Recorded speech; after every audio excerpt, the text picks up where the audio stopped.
the New York City Department of Housing Preservation and Development, but in my free time, I've been lucky enough to work with our amazing partners at CUNY, the Association for a Better New York, and Coro New York Leadership Center to put together Design Your City in only a matter of months. I want to give a special congratulations to the cohort of students selected for our 8-week training program that kicks off tonight.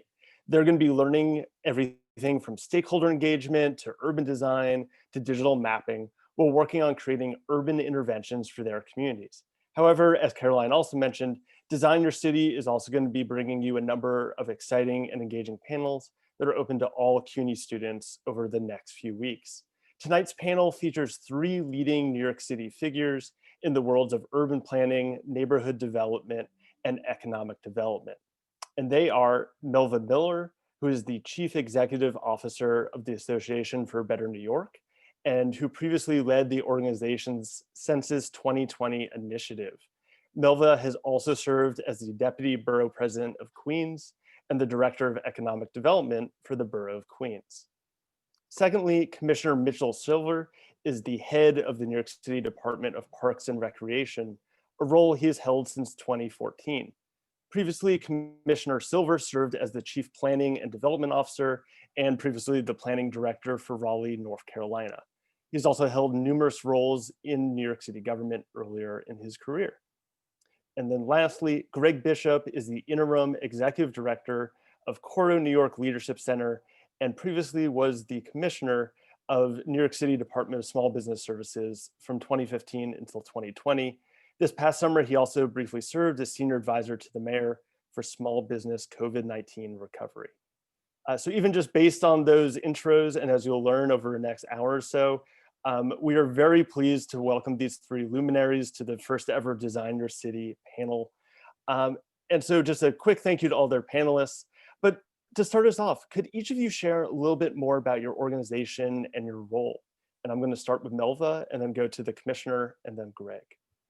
Sure, thank you. Welcome everyone. I am so honored to be here, especially because I am a CUNY alum. I am CUNY all the way, undergrad, grad, and working on my PhD at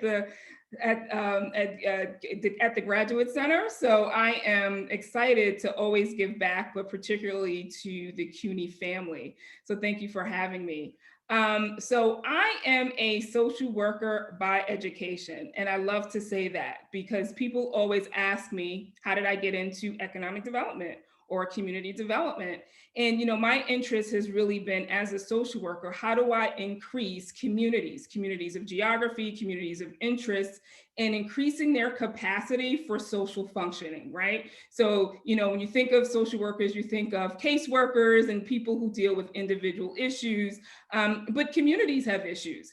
And when you think of the structural barriers that prevent communities from growing, right, it's our job in society to make sure that we are doing all that we can to address those obstacles so that we can participate fully, right, in our experiences. So as a social worker, my concentration has always been sort of community planning and development, right? So how do we organize communities around the inclusive growth, planning and development of the environments in which we live, and as we do it collectively. And throughout my career, I have done that in multiple ways. So whether it was starting a business improvement district was my first sort of entree into my relationship with city government, and SBS was the agency that really landed the foundation of the work that sort of spawned my interest in what I do, whether while in graduate school working on creating displacement-free zones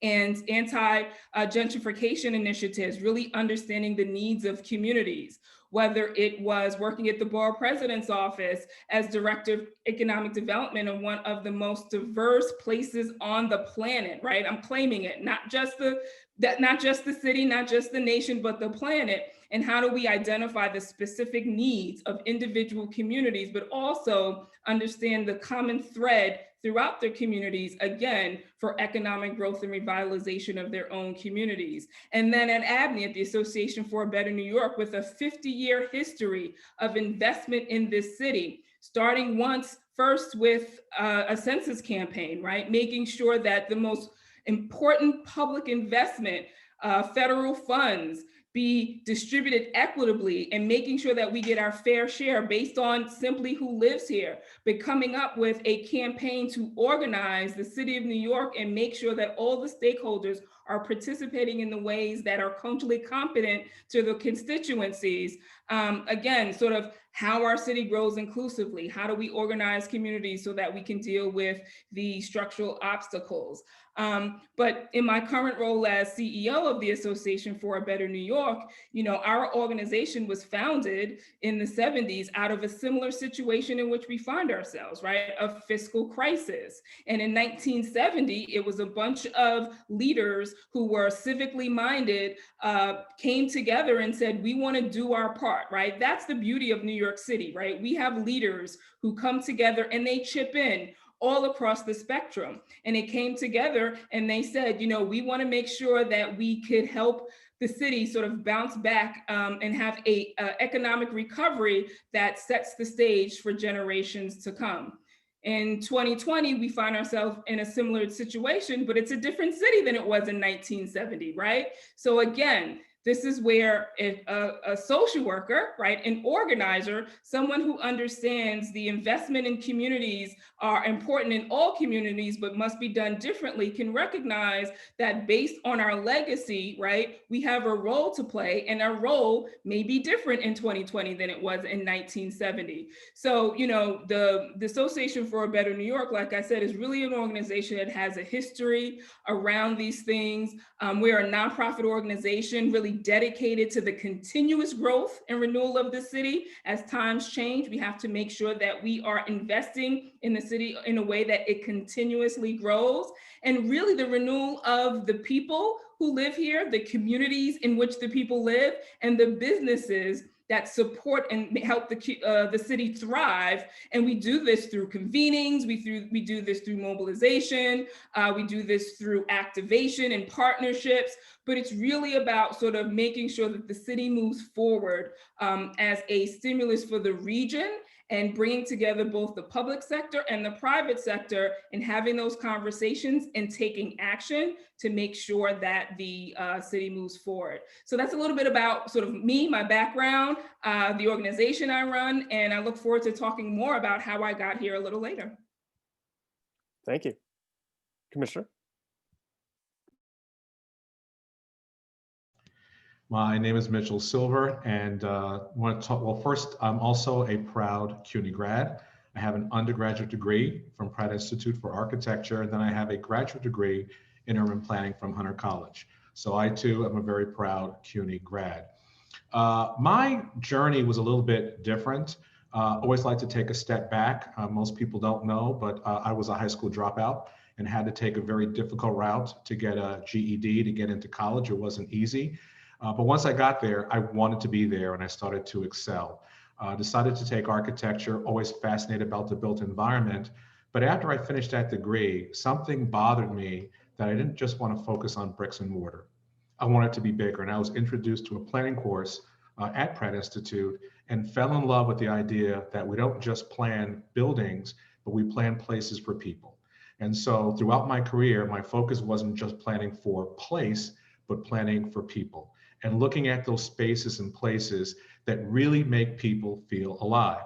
If you think about our public spaces, whether it's parks or public squares, these are our outdoor living rooms. In some cases, our offices where people connect. And so to me, life takes place in the public realm and public space. And so I focused my entire career on urban planning and urban design. I'm an urban planner by training, as was mentioned by Dave. Started my career here in New York City. I was in Washington, D.C., Raleigh, North Carolina. Then I was elected president of the American Planning Association, and that took me around the world. We had members in over 90 countries, and I began to see how planning affects people, not just here in the US, but around the world, and took that experiences back here to New York City. Enjoyed being a planner. I kind of call it being a doctor for cities or neighborhoods to figure out what's wrong and how do you transition it to help people thrive in those places. But then I got called to come back to my hometown here in New York City, and Mayor de Blasio called me and he talked about the Parks Commissioner I kind of paused for a second because I said, I'm not sure. And he said, why? I said, because Parks is 80% operations and 20% planning. He said, that's why I want you. We got to really rethink Parks in the 21st century. And so I decided to come back. He was very concerned about equity, diversity, access, and inclusiveness of our parks. So I decided to come back to New York City. Now in my current role, I oversee over 30,000 acres of parkland. We have dedicated partners. I got to know Melva very well when she was deputy borough president, and she knows my passion for parks and public space. And I know through this session, I'll talk more about some of our specific programs, but we oversee a very large program. I mean, COVID has highlighted the importance of parks. It wasn't just for physical health, but also for mental health, and it served so many purposes. And I call our parks and public spaces really a sanctuary of sanity. That's where people went for COVID when everything was closed. Parks remained open. And so I like to call parks part of our healthcare system because it truly helped us throughout this pandemic. And so we have close to 10,000 employees, took a big hit during the budget cut. So you may have noticed a little bit of a change in our parks this summer. But we have marinas, we have 14 miles of beaches, 155 miles of our coast is within parks. We have urban parks, we have public programs, swimming, we take care of all the assets, as I said, over 2,000. We have concessions, and I can go on, but it's really the heartbeat of the city. And I also like to call our agency the Department of Fun, Health, and Happiness. I believe every city should have a Department of Fun. And I know Melva, I know you see that as the Queensborough President's Office, but also New York City Parks.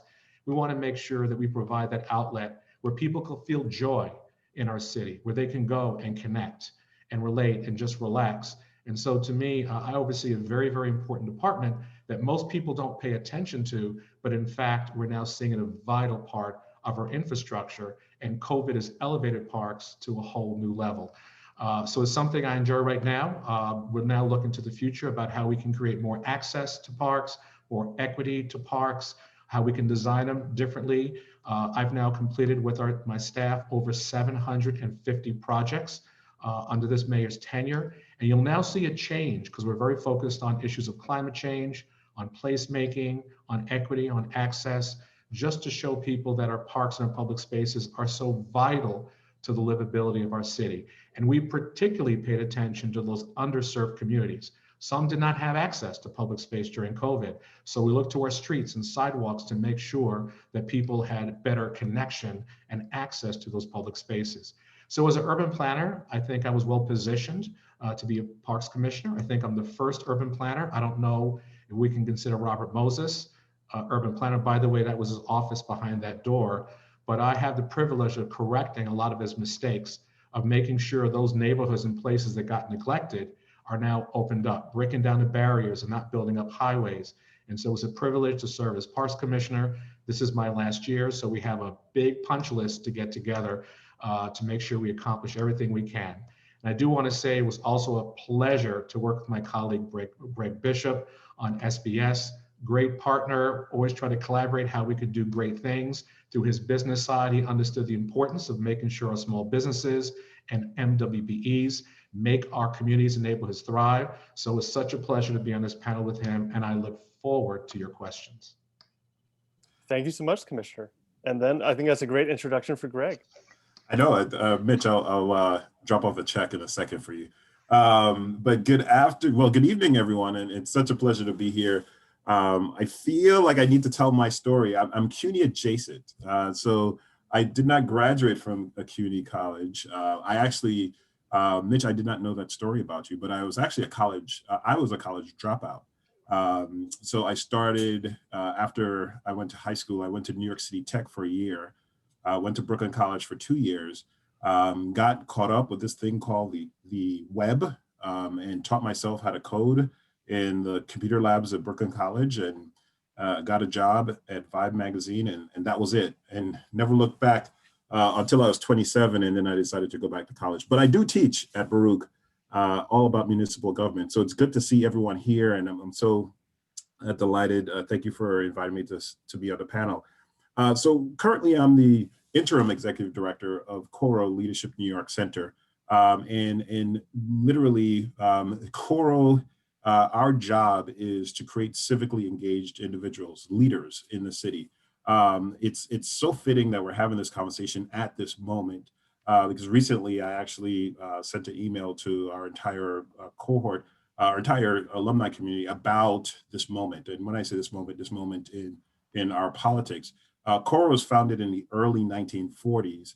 And, for those history majors, there was a rise of fascism, totalitarian governments, and Coro, and the founders of Coro were concerned about our democracy here in the United States. And so we were founded on the principle of a couple questions that were asked. Can people govern themselves? Can democracy arouse the kind of allegiance that totalitarian systems seem to inspire? And why are people so displeased with the governments they themselves created? So just taking those three questions, they created a program to further more effective citizen involvement and more capable political leadership. So that's our job, is really to bring the different sectors, not only the nonprofit, the private, also government sectors together, and create civically engaged leaders. So we have a number of programs for recent grads. We have our Coro Fellows program, where we actually place you in these different sectors to give you a taste of working in different sectors and working on different campaigns, and just becoming civically engaged and learning certain core principles in terms of adaptive leadership, the power of inquiry. We have a program for mid-level executives. We have a program for individuals in workforce, immigrant leaders, and also neighborhood leaders. So for folks and focus on economic development, we have programs for that. So I am helping this organization find the next leader. But prior to that, as the Commissioner Silver said, and Melva mentioned, I was the commissioner for the Department of Small Business Services. I actually started in government 12 years ago. It was 11 and a half. I'll throw in the extra 6 months just to give me that nice 12 months of credit. But basically, I started in government accidentally. As I mentioned, when I dropped out of college, I had a whole career in tech. And so I was building websites. I was doing a number of things with different media companies. That was accidental. But everything from Vibe magazine to TheStreet.com to then Oxygen Media. And then September 11th happened and I got laid off. And that was the first time I was without a job and without a degree. So I went back to school to Florida A&M in Tallahassee, Florida. And so when I came back to New York after I got my bachelor's and then my master's from Florida State, I wanted to give back. And I worked at a nonprofit for a year and was approached by someone in the Bloomberg administration to actually come aboard to help streamline and revigorate the MWBE program. So MWB means Minority Women in Business Enterprise Program. And it was basically, the mayor was very focused on how do we help build small businesses, particularly minority and women-owned businesses, through city contracting. And what you probably don't know is the city spends anywhere, when I was starting the program, we were spending about maybe 12 to 13 billion, that's with a B, $billion a year on goods and services. The most recent numbers is we're spending about $20 billion. So if you can imagine the way to actually grow small businesses, to connect them to that spending power, that was my job. I'll talk a little bit more about the work that SBS, when I was there, the work that we did to help not only empower Black entrepreneurs, but women entrepreneurs, the things that we did to invest in neighborhoods. SBS is a very interesting agency. Not only do we focus on helping entrepreneurs, but we also help on training New Yorkers. So we run all the Workforce One centers. So we do a lot of training in particular areas. We had one of the largest nursing training programs. We are doing programs with tech, and we actually have a program with like Hunter and a couple CUNY colleges, because CUNY is actually one of the biggest producers of computer science graduates. You probably didn't know that, but there's a lot of tech companies that don't. And so we were making the connection. And we also invest in our commercial corridors. So when Melva mentioned back in the 70s, one of the things that came out of the 70s was this concept called a business improvement district. And so we have about 70, I think it's like 72 or 76, somewhere around there, business improvement districts around the city. And these are property owners who are agreed to an extra tax, and that money is then put back into the district. And you definitely have been in a business improvement district. If during the holidays you went around and you saw the Christmas lights, that's usually a business improvement district. But one of the biggest business improvement district, and I always tell people that the actual Times Square ball drop is actually not a city event. It's actually an event that's done by the Times Square Alliance, which is a business improvement district. So I'm happy to talk about, my path and my time in city government, the work that we're doing right now to train more civically engaged leaders, and of course, just how I got connected. But the one thing I wanted to point out just before we go back to the, kick it back over to the moderator, Brandon Gooden, who's on camera right now, he works at the Mayor's Office of Appointments. He actually started off as an urban fellow and has actually started his career in government. So after we are done, if you want to connect to Brandon to learn about how you could actually get and start a career in government, what roles are available, even though there's a hiring freeze, please, private message him, or he will put his email address in the chat for you to connect with him. So thank you so much for having me, and looking forward to your questions as well. Great. Thank you, Greg. And thank you all for your wonderful introductions. One of our goals with Design Your City is to try to demystify a lot of the language around the built environment. Melva, you talked a bit about economic development. Commissioner, you talked about the built environment. You talked about urban planning. You talked about placemaking. And Greg, you talked about neighborhood development, about workforce, about commercial corridors. Could each of you take a little bit of time just to try to demystify what these terms mean? What does urban planning actually look like? What does it mean to invest in a neighborhood? If I look out my window and I see buildings, is that the built environment? Why, as CUNY students, should CUNY students care about, these different terms?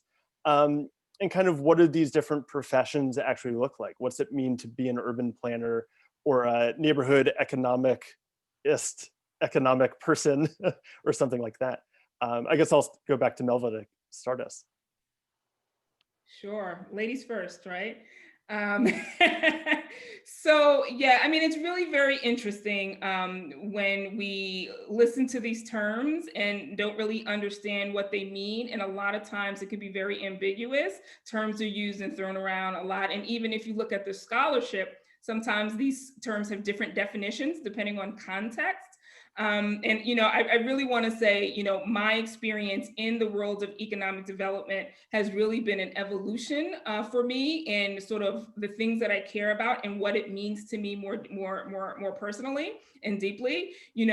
Starting out in this work, my love and my interest for what it is that I do came from the community in which I still reside and live, right, in Queens, Laurelton, Queens. And growing up, I can remember going to the commercial district in my neighborhood, right, which was the main thoroughfare where people bought their goods and services, and walking into the businesses that were owned by my neighbors, right? Like I would walk into a store and, it would be owned by the person who lives 2 doors down from me. Or I walk into another store and they knew my family and they knew my mom very well, and, would have a good conversation. And then looking at sort of what this community sort of built and then how it compared to neighboring communities started had me thinking about sort of what the differences were and why there were gaps in services, right? And understanding what it took to have a really vibrant commercial district and neighborhood versus something that was lacking. And that's where my love and my interest came from in my career. It came out of me wanting to improve my own neighborhood, right? And what did that mean, right? What did it mean for the economic base? What did it mean for my neighbor whose livelihood depended on that small business that was 2 blocks from her home, right? What did it mean for the other neighbors that worked in there, right? So the sort of the job opportunities that were created by these entrepreneurs, right? These small businesses, and why was it different from, you know, a mile and a half down the block in Nassau County outside of New York, right, in Long Island? Why did it look different? Why did we have different, a less amount of, you know, support and patronage and holiday lights and all of these things? So for me, you know, when I thought about sort of economic development of my neighborhood, it meant sort of not only the revitalization, the improvement of the physical area, but what it meant to the people who live there, right? The livelihoods, what it meant for business development, what did it mean for workforce development? And again, what do those terms mean, right? What did it mean to grow your business? What did it mean to bring customers to that business and keep it thriving? What did it mean for, you know, for my neighbors to have a paycheck? And, you know, throughout my career, sort of the definition of that sort of really evolved. When I, you know, graduated, you know, went to Hunter School of Social Work at that time. Now it's the Silberman School of Social Work. You know, graduated with my social work degree, my concentration again was around sort of economic development, but wanted to understand what that meant in the moment in time that we were in, right? In downtown Jamaica, it was on the verge of this massive explosion and interest of national and corporate change, right? It was on the verge of this shift and this transformation in what the downtown was, because it had this rich asset. So for me, it was about, how do I organize and work with those stakeholders who have been there and went through the tough times to be able to weather the storm? How could they be able to participate in a more meaningful way in the outcome and the shape of how that downtown grew? So for me, economic development for me was more of a comprehensive look of what you know, economic revitalization look like. And, you know, throughout my career, the definition have changed, but really it comes down to jobs, right? Workforce development, being able to employ and have a way of earning a living. And then sort of, how do you grow your business? Because again, it's the small mom and pops, it's the entrepreneurs that have a stake in the community, right? They're starting these businesses not because they have necessarily this brilliant idea that's going to make them a lot of money. In these small commercial districts, these entrepreneurs are coming up with ideas out of love, out of their love for where they are or their passion, and they're making a business around it. So how do you make sure that they can thrive and survive in the current economic climate? So for me, economic development is very personal. It's very local. It's about, throughout my career, it's about sort of that business development, that business growth, and that also that workforce development, those jobs that those businesses bring. That's great. And I guess just a quick follow-up is, you know, in your time at the Queensborough President's Office, what types of organizations did you work with? You know, was it just small businesses? Were there, you know, any government agencies you worked with? Were there not-for-profits you worked with? What types of partners or organizations were your partners? Yeah, so in my field of economic development as a director of economic development, it was my role to work with all of those stakeholders, right? Because one, you have, of course, you have those small businesses, and in a place like Queens, you have businesses with very specific needs, right? Business owners that speak multiple languages, that have their relation to how they operate their businesses are very tied to, it might be tied to where they come from. If we're looking at immigrant-owned businesses, right? So they have different needs of how they need to grow and how to address it. One of the priorities of the borough office was to attract major businesses, because then you have multiple of jobs. So we work with large employers, right? Making sure that we facilitate the incentives that are offered by the city, state, and federal government in the borough so that we can attract larger employees. And then we also work with nonprofit organizations, whether it be around business development or workforce development, right? Making sure those organizations like business improvement districts and local development corporations and chambers of commerce, right, that are for the most part nonprofit organizations, have the resources that they need to service their member organizations. And then those workforce development agencies, right, tying them into the Workforce One centers that Gregg talked about. So we work with stakeholders across the board, but most importantly, we had to work with our government partners, right? Because a lot of the programs weren't generated on the borough level. We had to work with our sister and brother agencies, right? And I have to say, and it's not because they're on this call, but my favorite commissioners, hands down, Commissioner Bishop and Commissioner Silver, hands down. And it was really a pleasure working with them, not only because they're great people, but also they knew how to bring the resources to a borough like Queens that desperately needed them for those communities that historically have been disenfranchised, whether it be around access to open space and then the programming in those spaces that you need to thrive and survive, or that sort of economic growth and economic stability that you need to sort of survive. But we work with partners across the spectrum, and it was required in order to bring the services that we needed in the borough.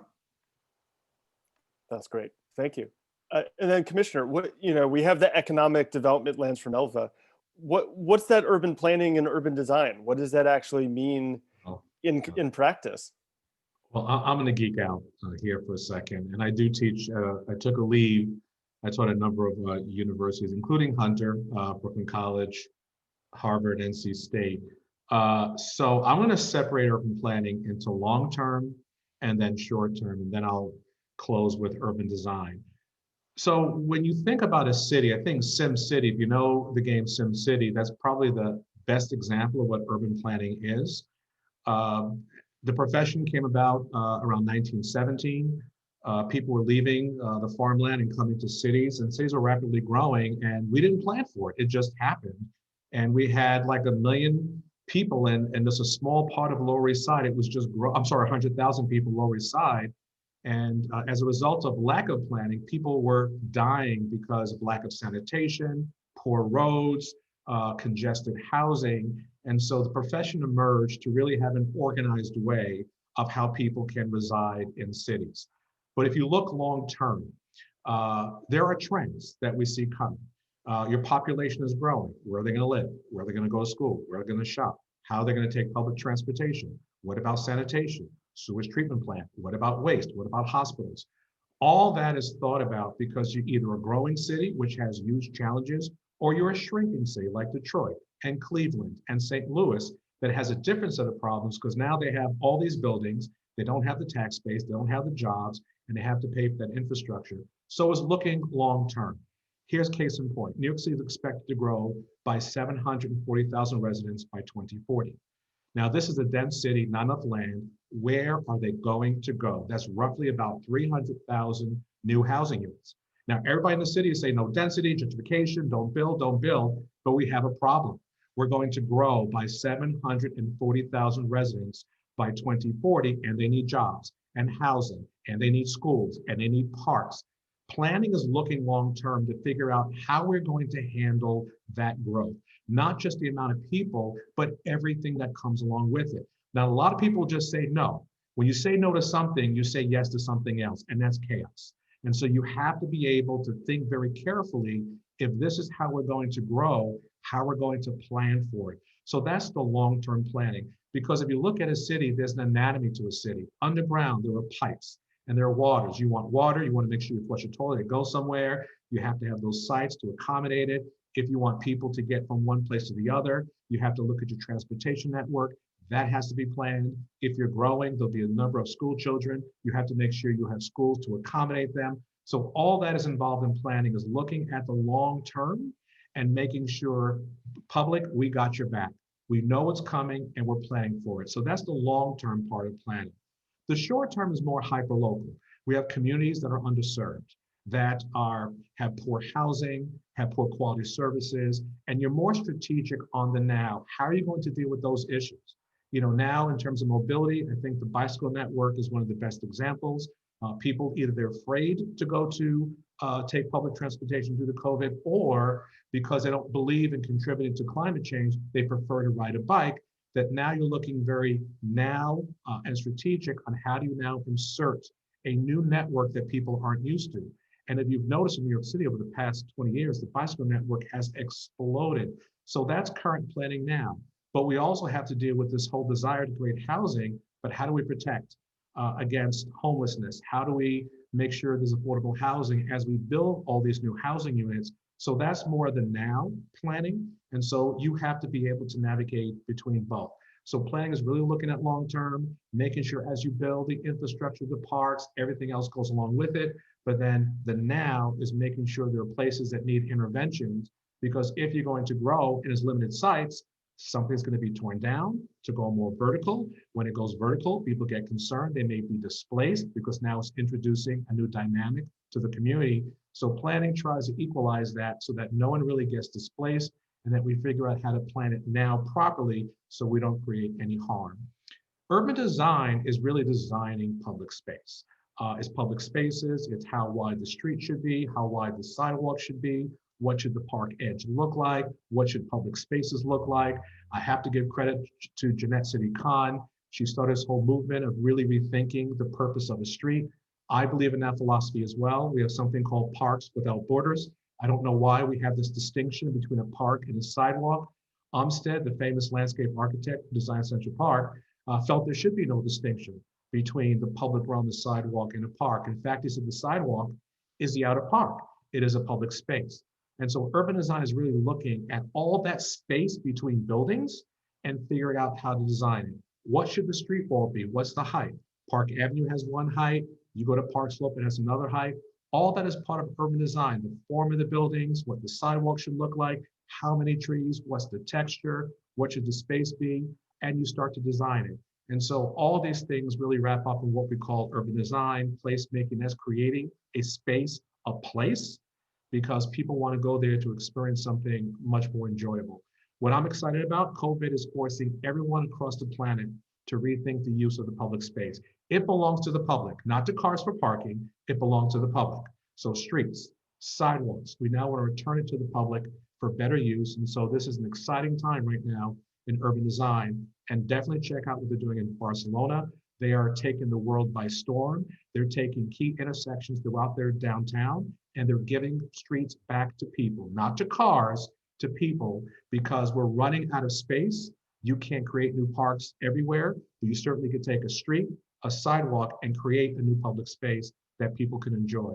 So that's another intriguing trend that's happening right now in urban design, and I'm quite excited about it. And so I hope some of you, and I see some folks there in CUNY, I see someone from Hunter, Tony, so I'm sure he'll give an amen to that. But I'm so excited. That's been the biggest evolution right now in COVID, that people are rediscovering the public realm, streets, sidewalks that belong to the public and not for cars to park.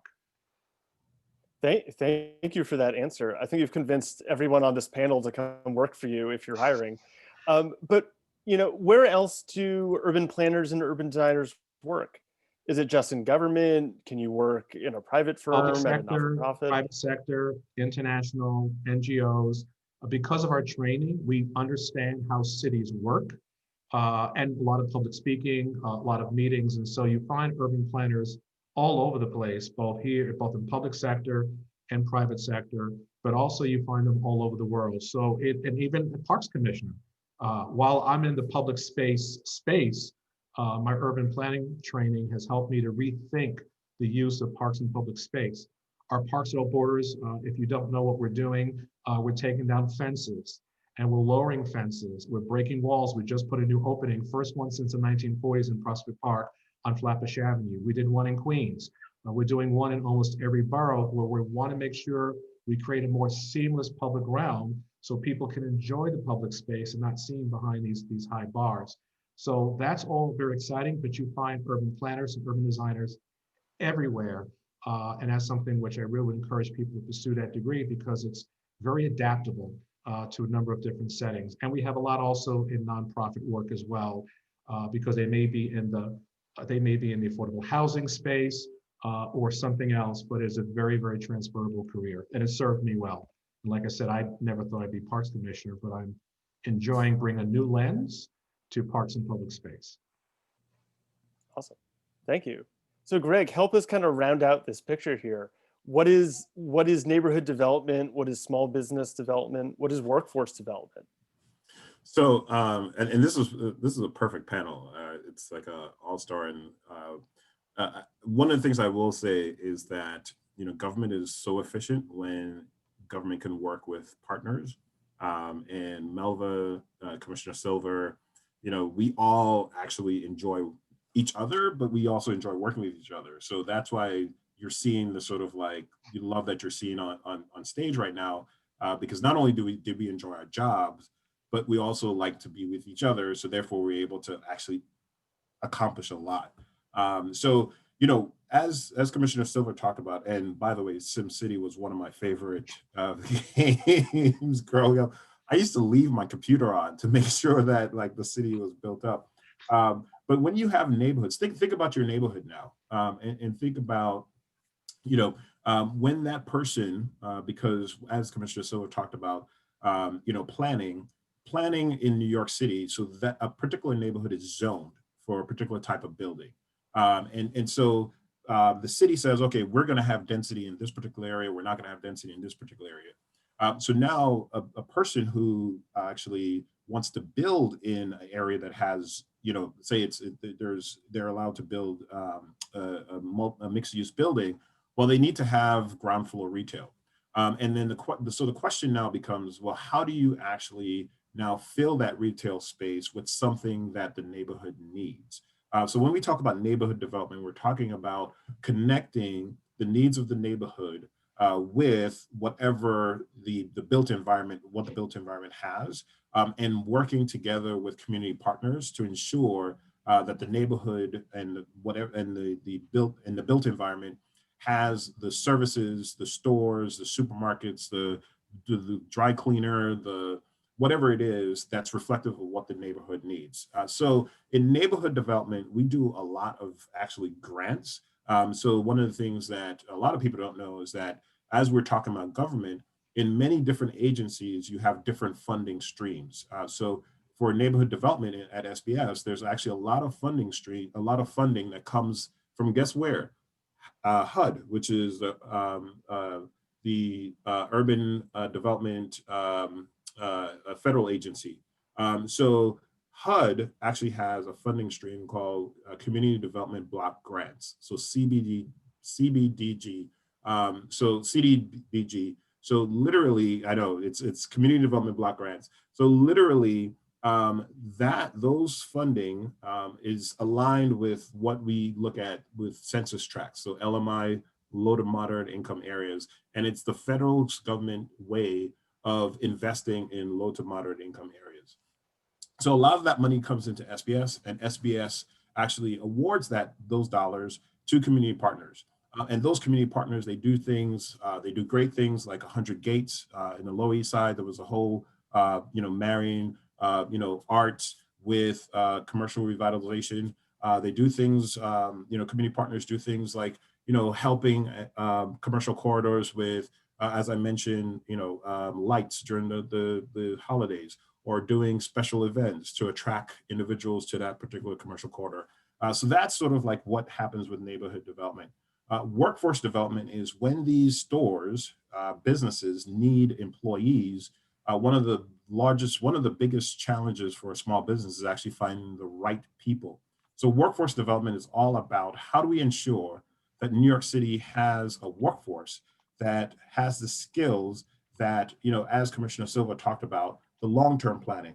So we know that, technology, for example, is growing. Facebook just leased out a whole bunch of space in Manhattan. Amazon is buying places all over and settling here. Life sciences is something that is becoming, Boston right now is the leader, but New York City is developing the infrastructure. So meaning we have the school, and now we have spaces for businesses to actually operate, but we need the people.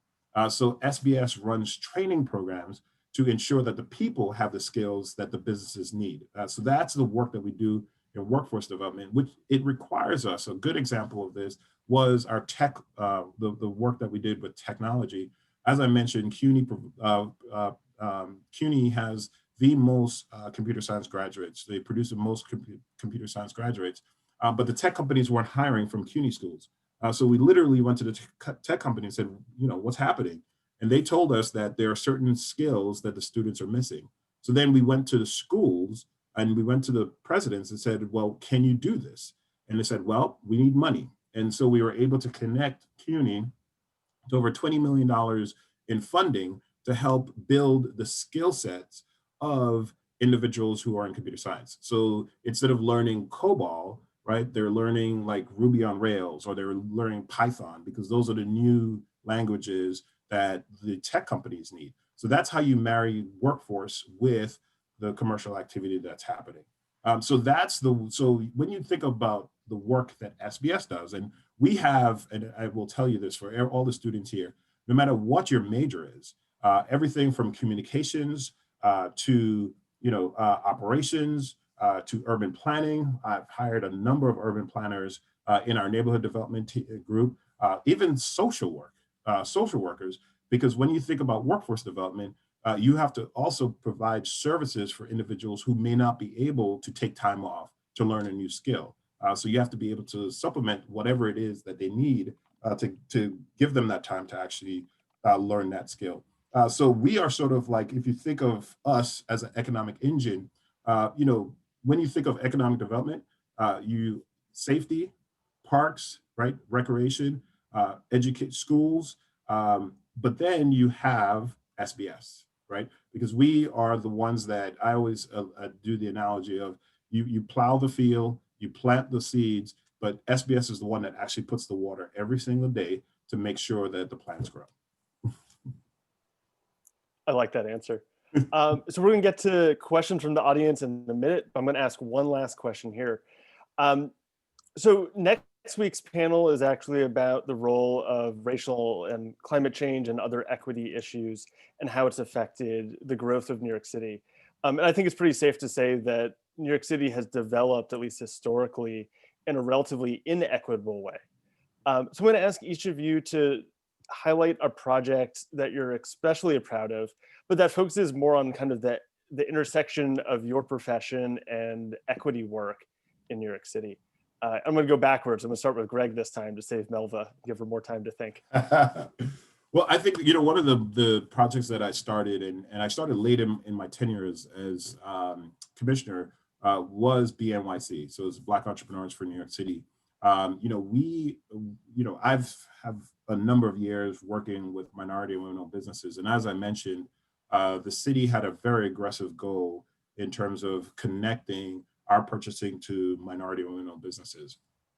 And just a quick example, Union Square, whenever the holidays come along, the Parks Department will send us the RFP for individuals who are interested in having a booth in the holiday market. And we would send it out to minority women-owned businesses. So that's like the intersection. That's how we work closely together to create more opportunities. But one of the things that we do, and we're a very transparent city, and we operate with metrics. The Bloomberg administration, when the program just started, we only had about 3% utilization of firms that were actually winning contracts, minority and women-owned firms. When the de Blasio administration came in, we were at 8%. Most recently, the last numbers I heard when I left, we were at 29%. The goal was 30%. So what happened and what changed? I mean, there's a lot, and we could talk about why leadership is important. But one of the things that we have not tackled is the disparity within disparity. So I just talked about MWBEs, but when you dig deeper, Black women are not doing well. So what can we do to help more Black women-owned companies actually succeed? What can we do to help Black companies succeed? But in order to answer those questions, we needed to ask the very people that we wanted to help. So I started an initiative called BNYC. I'm very proud. It is one of those things where when you talk about legacy, you can start something. And in government, we are appointed. Mitch, myself, we're appointed. So when the administration ends, we leave. But you've been successful in terms of your legacy when a program continues after you've left, because it's deemed as important. So I was able to create the infrastructure in terms of the data that showed that even though there were 20% Black New Yorkers make about 20% of our population, we only own 2% of our businesses. So SBS has a new program specifically focused on Black entrepreneurs to address that disparity within the disparity. And that was heightened within COVID. And so you all know the data with COVID and communities of color, but in particular, Black and Latino communities, COVID really hit hard. And Black-owned businesses fail at a rate, 2 times higher than regular-owned businesses. So, when we see disasters, after a disaster like a hurricane or a flood, 40% of businesses fail. We have been in a disaster for almost a year. So my concern is Black-owned businesses, how they're going to succeed. But SBS is working right now with that initiative that I launched, and I'm really excited to see that continue. And my hope is that the next administration will also continue it. That's fantastic. Thank you. Commissioner? The program that I am most proud of is something called the Community Parks Initiative. So I'm going to set the context. It was one of the reasons why I came back to New York. In New York City over the past 20 years, multiple mayors invested heavily in parks, close to $6 billion.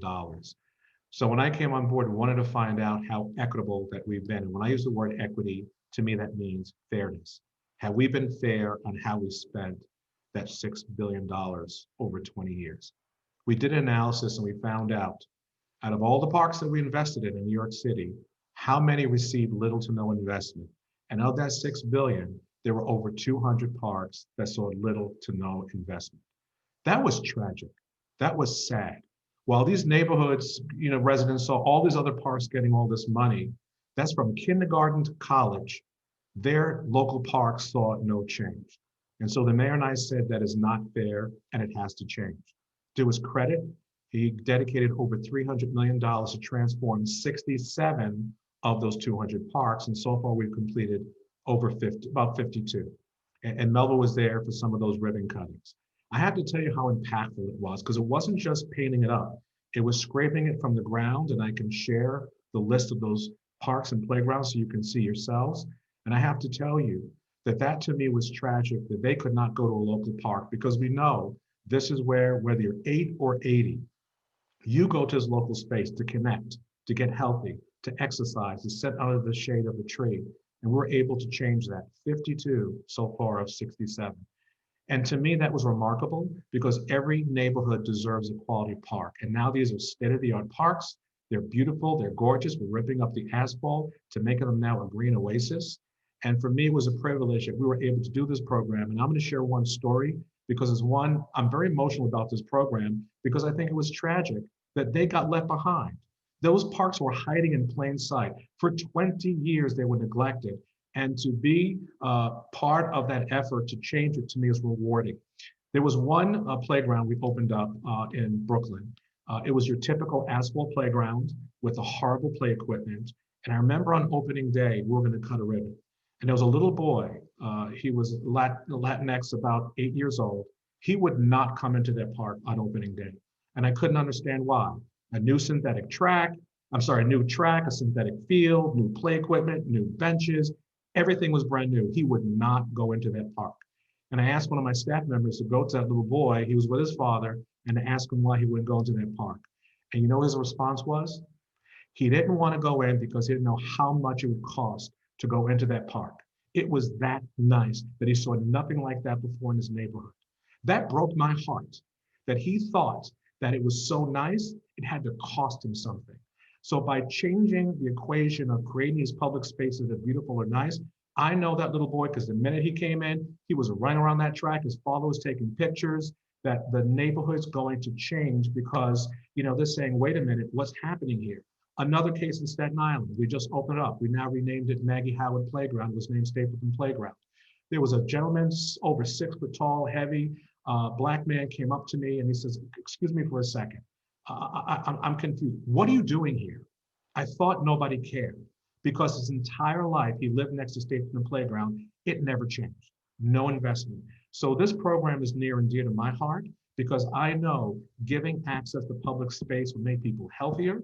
It will form more connections, whether you're a child or whether you're an adult. These are our outdoor living rooms where people connect. And I thought it was tragic for 20 years. Those public spaces have been neglected. And again, I'm not pointing a finger to one mayor. This was 20 years, 6 billion, somehow they were forgotten.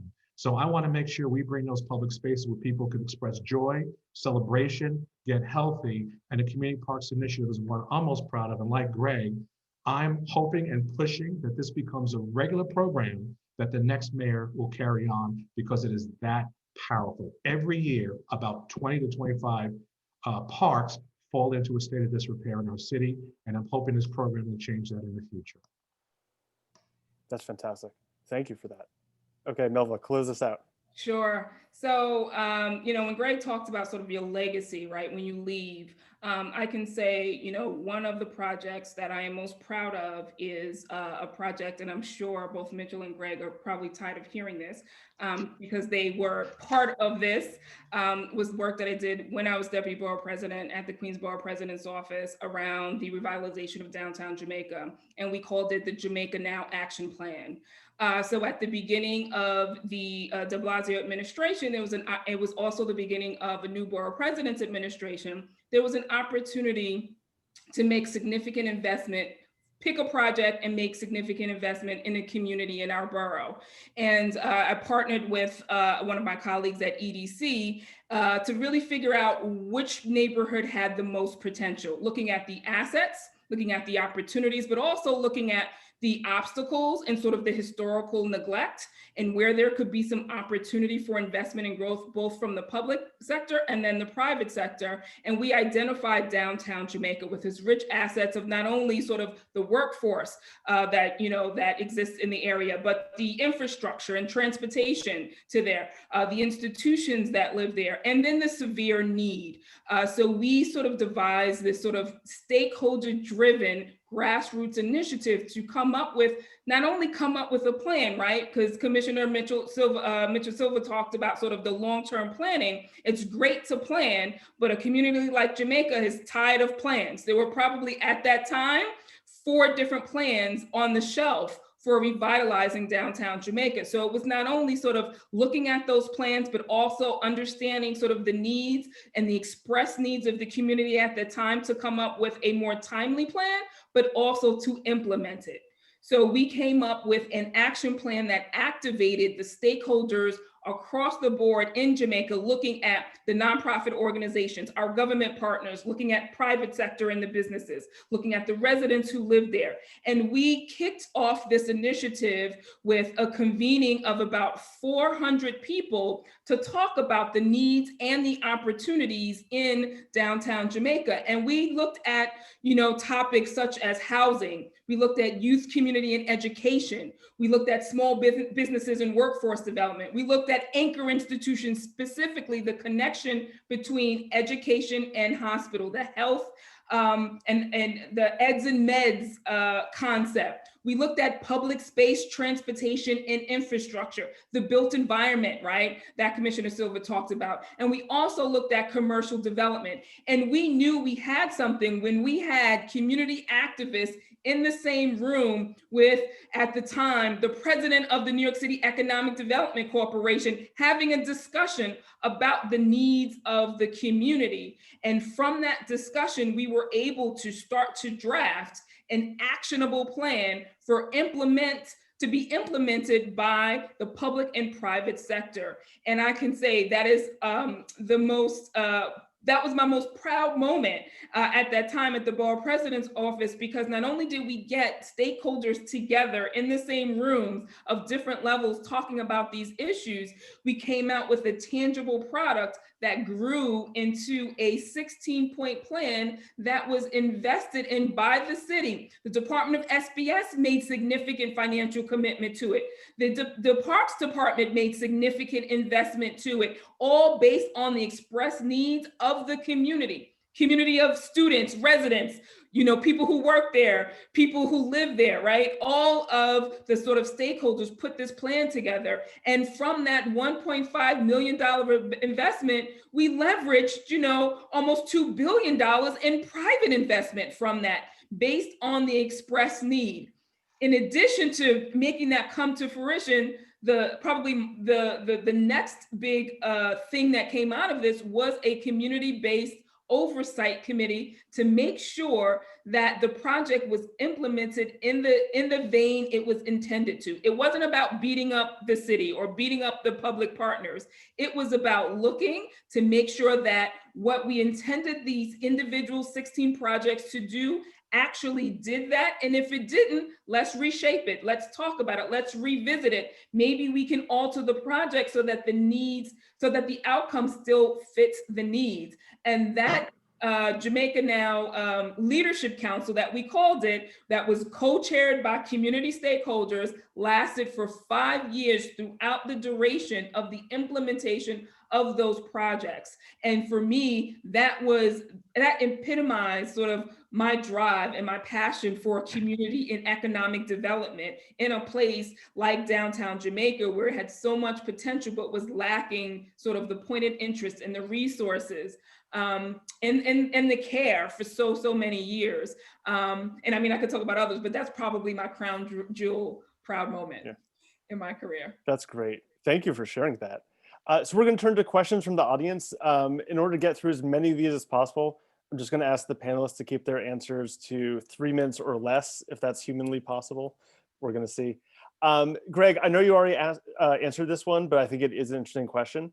So the question was about SBS has put forth the low to moderate income program to help get funding for businesses to stay open. I know there was some controversy around Chinatown being excluded because of there's a zip code. Do you mind just touching on that quickly?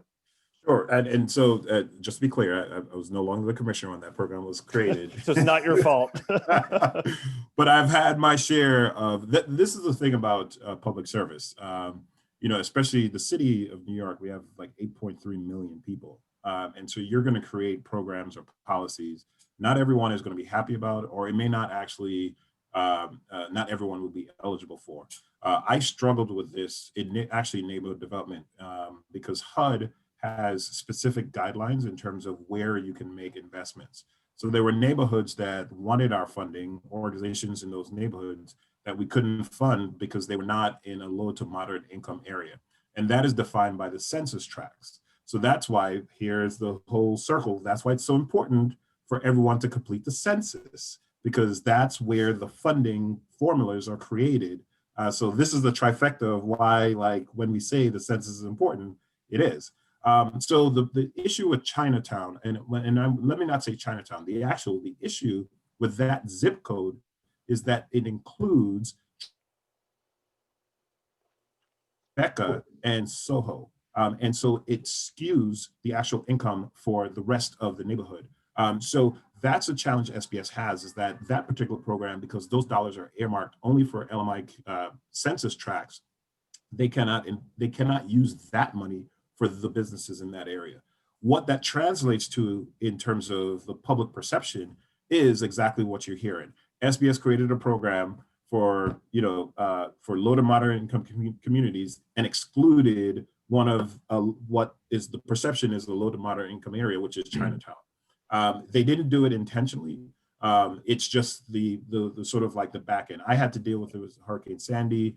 A lot of different regulations that are passed down by the federal government translates into like really poor policy on the local level. Yeah. So the great thing about actually, being in government is that I would now, if I were at SBS, create a new program that uses private dollars so that way you don't have the restrictions to then help the businesses that are exempted. Yeah, that's great. And I'll just say quickly from the housing perspective, we're equally, have our hands tied by the federal government. If you ever wonder why, something called affordable housing seems less than affordable, it often has to do with the census tract or the zip code it's in. A bunch of people earning high salaries can really affect the affordability of the housing project. So a lot of these things, state, local, federal government, all this stuff is tied together. Okay, Commissioner, you got a question. How did your background in architecture bleed into your urban planning degree and current role? What's the clearest distinction between architecture and urban planning? And should there be a difference between the two? Well, first, I would have to say it was more of an alignment with urban design. Architecture is really focused on buildings, on structures, whether it's an enclosed space or an open space, you're actually designing a structure. And so it's, as I said earlier, the built environment. So that's where I would set aside architecture. Urban planning is, as I mentioned, it's more the organization of a place in terms of form, function, mobility, space between buildings. So the best connection between the two, and I have to say, is urban design. As a planner, you don't deal with structures per se. You may regulate the form, height, and distance between buildings, but you don't design the buildings themselves. But we are involved in public space. So urban design became very helpful to me because I understood how buildings were built, but I also understood the dynamics of shadows, of height, the effect you have on a wide street with short buildings or a narrow street with tall buildings. I understood all the dynamics of massing. So it was very helpful in the urban design profession that I was really able to use it even till this very day. In fact, I have the largest number of landscape architects that I employ in the world. We have 400 designers of both architects, landscape architects, and engineers. And in fact, I have a design background. I've already, through our design meetings, I'm able to shift and change some of their designs and have their respect because I have that design degree. So that's what I would say is the biggest difference between the two. And so that's how I'd separate them. So till this very day, I use both the benefit of being having a degree in architecture and also as a planner, using urban design as a way to really help organize and shape public spaces. I look for things, I go to the space, I have to feel what they call the genius loci. The space speaks to me about what it should be. And so for me, that is very, very helpful. I don't want to just do that from afar. I know there was a second part of that question. For the sake of time, I will now pass it on to, should there be a difference between the two? I believe in collaboration. I don't like professions that silo themselves. So whether it's artists, disruptors, landscape architects, engineers, I think it is a very bad practice for professions to silo themselves. And I do believe in collaboration. So that's something I encourage. Is there a difference between the two? Yes, there are different skill sets, but I also believe that more hands, more minds, more input provides a very, very diverse and better product in the end. That's great. Thank you. So this one's for, I think, Melva and Gregg. It's a really interesting question. To what extent is commercial development led by the neighborhood or by the city? Do you want me to start over? So I would say that it all depends on the administration, and I will be totally transparent with you. I've worked with two during the Bloomberg administration. Whenever rezonings were done, which also affect the commercial corridor, the community was consulted, but not necessarily. I would say the community was they heard the community, but I don't know if they listened to the community. But could you actually describe what a rezoning is? So basically city planning basically says like, this is what you can do with the environment. So a good example is, I'm just looking around in terms of like, let's say Brooklyn, downtown Brooklyn, where in the early 90s, actually it was, in the 90s, we were losing the war with Jersey City. A lot of our financial firms were relocating to Jersey City because it was better, tax breaks, et cetera. And what the city wanted to do was lure the financial firms from Lower Manhattan to at least put their back office not in Jersey City, but in downtown Brooklyn. So downtown Brooklyn was zoned for a particular height, and the rezoning allowed a different use. So a different height of buildings to get more density, et cetera. So that's what a rezoning does. It basically changes the use from one particular type of building to another. That then means building owners can demolish the building that's there, or if it's an empty lot, then can build something new. But in rezoning, you have to consult the community because you're affecting, like Commissioner Silver said, their environment, the built environment. And literally in the de Blasio administration, there was a couple rezonings, East New York, Inwood, Midtown East. So there was a couple rezonings that happened where you have the community was actually consulted first. And one of the things that I will say is that SBS was on the ground first. So a perfect example of the community affecting a rezoning was in Inwood.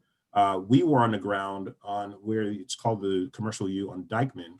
And we did a survey of all the businesses there, and we found out that almost 80 or 90% of businesses actually rented their space. So translation, if I rezone that particular, those particular blocks, and I tell the building owners, you can now build higher, they're going to kick out the businesses that's there. They're going to let the leases expire and then demolish the building and build higher.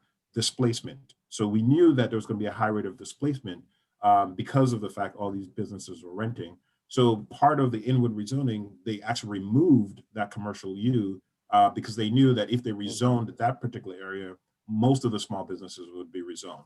So that's a perfect example of government listening to the community and that affecting what would actually happen in terms of a rezoning, which then affects the commercial corridor. That's great. Yeah, I just to add on that, I would say, everything that Gregg said is absolutely right. And I think it sort of who dictates the transformation of a community developing or changing. I think it really depends on the political climate with the small p as well.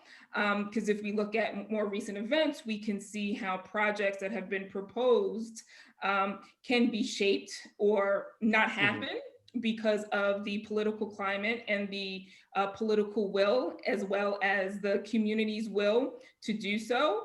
And again, looking at sort of the tool of rezoning and how that shapes the change of a neighborhood, that is a very significant tool, and how different administrations have used it, have dictated who's in the driving seat, right? I can think about during the Bloomberg administration, how the zoning tool was used in residential neighborhoods to protect neighborhoods, right? So a lot of communities talk about sort of the displacement and gentrification that happened on the commercial end during the Bloomberg administration.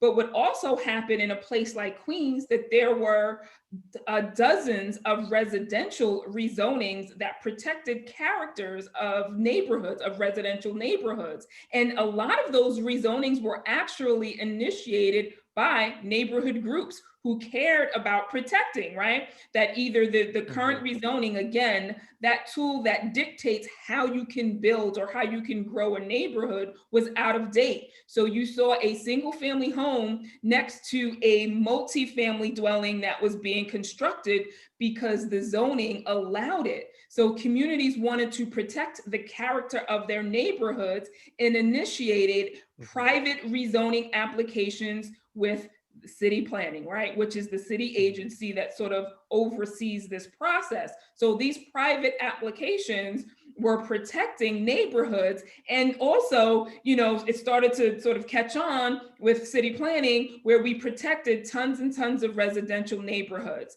And also, during that time, we also saw the rezoning of commercial neighborhoods, where the opposite happened, where zoning was now increased that encouraged development, right? And a lot of times that was top down, based on policy, based on needs, based on sort of the planning projection of the amount of housing that was necessary and the density, the height, and the bulk that was required to fulfill that need of residents from administrations. So for instance, you can look at a place like Long Island City and think about the growth that has spurred over the last 10 years. But 20 years ago, there was a rezoning that was done to spur that growth, right? A lot of the uses were changed from industrial and manufacturing to allow for residential and other types of commercial buildings to spur that growth. Long Island City still has the majority of manufacturing industrial buildings left in the city, but it was changed around 2001 and before so that we can allow for this growth. So it really depends on sort of, it can depend on the politics with the small p, who's in the driving seat around sort of commercial development and revitalization of neighborhoods. And zoning is actually one of the tools that will help do that. Got it. That's great. I'm apologizing for this question in advance, but I think one thing that would be helpful for the audience to hear a little bit about is, what is this crazy thing called ULURP? And how does it intersect with, yeah, everyone's laughing because I asked the worst question possible. So ULURP. Sorry, Melva. All right, let me. So I worked in city planning early in my career. So ULURP is a uniform land use review procedure. What it basically means is that somebody wants to take an action, whether rezoning or a text change, they file an application with city planning, and the ULURP consists of a clock. There's a definitive period of time, and each person has a bite at the apple. It's certified at Department of City Planning. It then goes to the community board. It then goes to the borough president. If it crosses community boards, there's a borough board. Then it goes to the city planning commission for a vote. Then it goes to a final vote at the city council. So that usually is a 7-month clock. Everything has to happen before the clock expires. So they call it ULUR, Uniform Land Use Review Procedure. It is unique. Not all cities have it, but it's something unique to New York City, and it's embedded in our charter. So, It's Dave, and it's supposed, yeah. Commissioner, it's supposed to encourage community input in the decision on what happens to that land, right? That was Community the whole board, point. community board, yes. Mhm. Now, whether you want to say community board is the community at large, that's a big question. That depends. I don't know in Queens whether the community board, so it is the place where the community board can come, but ultimately the resolution comes from the community board. Yes, there are public hearings that the public can attend. Developers or the applicant is encouraged to reach out to the community to get some input. If not, I'm sure it'll happen at the borough president level, or it'll happen at the city council level. So it is encouraged that an applicant reaches out to the community, but the formal process of community engagement happens through ULUR. Yeah. And one of the things I think that's unique, correct me if I'm wrong, Commissioner, to New York City is that we have as of right development. So what that means is that most cities do, yeah. most cities do. Okay. You have, Yeah, you have as of right and you have discretionary. If you go in discretionary, either it's a certification, it's a special permit, it's Board of Standards and Appeals. So most cities have as of right, which means you can go and build. If you have a zoning for 6 stories and you build 6 stories, if you say you have 6 stories and I want to build 20, then that's a discretionary action, and that's going to take you through the ULUR route. Right. Right, and ULUR gets triggered when there is an application to change that zoning, as Commissioner Silver, or if the city wants to dispose of a piece of property. Is that correct? For disposal as well as a land use change. Yeah. So I think what we're touching on here is there's a lot of really intensive processes and kind of things in the built environment process. But it looks like we only have a few minutes left here, so I'm just going to back up and ask one final question. Hopefully this is a much more of a softball question than talking about ULUR. We didn't even get into the complicated, the juicy. I know. You just asked us to explain it. Well, we get into the I don't want to scare everybody off right on the first panel. But that's we have to get everyone to last 8 weeks. That's the fun part. I will preview for the 30 or so students in the Designer City cohort. We are going to have folks from city planning come in and talk to you. We're going to have folks from NYCHA. So you'll have plenty more opportunities to learn about ULUR, to learn about how the city actually gets built and developed. It is scary, but the more you know, the more you can do to either change things or make them work for your community, which is what Design Your City is all about. But I am going to back up and just ask one more fun question to kind of close things out here. For each of you, if there was one thing you could change or do to make the city more livable, more fun, more interesting from a built environment or urban design or economic development perspective, what would it be? I can tell you hands down, it bothers me every time I drive past it, and it's the east side of Manhattan. To look at what happened on the west side with Hudson River Park going all the way up to Riverside Park to the north, and see what happened with Robert Moses and the FDR Drive. It really breaks my heart that it's dominated by the FDR Drive. You have this wide highway, and then you have this small, very narrow path. And it's not fair from the east side to the west side. And so if I had to do it over again, whether it's putting a landfill, I would have done the entire east side of Manhattan that goes from the Lower East Side up to East Harlem, up to Washington Heights, very, very differently. It is not the same. We look at the west side where you have complete Hudson River access in the entire length. You go to the east side, there are parts where it dead ends and there's nowhere to go except up this ramp. I'd want to do the FDR Drive all over again to make it more accessible to all of the residents on the east side of Manhattan. And for that matter, for all New Yorkers. That's a good answer. I like that. He jumped right in. He was waiting. Like he. People asking that question. It bothers him. FDR Drive every day, and it's just like, oh. I'm a runner. I've run the East River Esplanade and it's not fun at all. And then you go on the west side, I'm like, this is so beautiful. And the views are better on the east side because I get to see Queens and Long Island City. Absolutely. Much better on the east side than on the west side. No That's also the correct answer with Melva on here. So yeah. Yes, Brooklyn. I'll just jump in. I mean, for someone who lives in Queens, but not only Queens, but the far edges of Queens, if there was one thing that I think I would do to make this city more pleasurable for all is to make it more accessible through public transportation. And it's complicated, right? It's not easy, right? Like the conversations, especially in a place like Queens, on what that means. How do you make it more accessible via public transportation? But coming from a borough where, there's 1/3 of the borough is not covered by public transportation. I grew up with people who, didn't leave their neighborhoods until, they were well into their late teens, right? And there's so much to see in this city, in all the corners of every borough, and to not experience that is not a true, it's not fair to be a true New Yorker, right? I'm not going to judge you if you don't, because it's sometimes it's not your fault why you haven't seen it. But if there is a way that we can close the city through access, through transportation, I think it would make this experience much, much, much better. Oh my gosh, Melva. So first of all, I was thinking, like, is it just one? Because I've got a couple. So I'm just going to spit it out right now. One, I would extend the New York City subway. The first thing I thought about was I grew up in East Flatbush and I had to take multiple buses to get to Kings Plaza. Yep. Why could I not take the number 2 all the way down to Mill Basin, right? Why can I not take the number 1 to Red Hook? Why can I not take a subway to Staten Island? So definitely, and this is something that every student right now, we have a new mayor coming in. The Democrats control the White House, the Senate, and the House. And literally money could come from the federal government to the MTA to extend, just like we did to Hudson Yards, to extend our subway system. So that is something that if you're passionate about, you should definitely, that's how you advocate. You start with something like this, where it's like, what do you want to change? I would tear down the Gowanus Expressway because that was the most horrible, highway that cut off complete neighborhoods, especially Red Hook.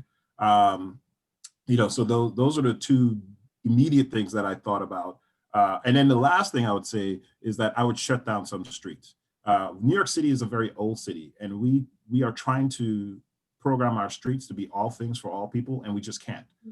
So literally, I would do more of what we did on 14th Street, where I just shut down streets, and in order to access the particular street, you need to walk or bike or use a scooter or something, but no cars will be allowed. And I would create sort of an outer ring where cars would be allowed, but the inner ring, and a lot of European cities have done that, is only accessible through other means of transportation and not cars. Now, because I was a small business commissioner, I couldn't say that. But what's interesting? All of us hit on one theme, Dave, as infrastructure. Whether it's rebuilding the FDR Drive, expanding the subway system, whether it's the Staten Island, it seems like infrastructure. So students, infrastructure is critical. You got to learn more about infrastructure because it's about roads and bridges and transportation system. It's expensive, but Trump promised to have an infrastructure bill, which we knew would stimulate the economy and fix a lot of things like tearing down highways. So it's so funny how we all came around to the same thing: infrastructure, infrastructure. I mean, my answer was going to be bring back the Parks mascot Birdie, but clearly that's not as important. I don't know if you can make that happen in your last year, but I'll see what I can do. Well, we're at time. Thank you all to our panelists for some amazing answers. I hope everyone in the audience learned as much as I did. For the 30 students in our cohort, we look forward to seeing you on Thursday night for the first cohort only session. Otherwise, we hope to see many of you back next Tuesday for a panel on the intersection of race, equity, climate change, and the built environment. Be sure to check out all of these organizations. Maybe Caroline can send out a list of their websites with any also internship opportunities. But thank you to Commissioner Silver, to Melva, and to Gregg for a fantastic panel. Thanks for having me. Yes, this was fun. It was. Take care. Thanks all. everyone. We'll be in touch. All right, take care.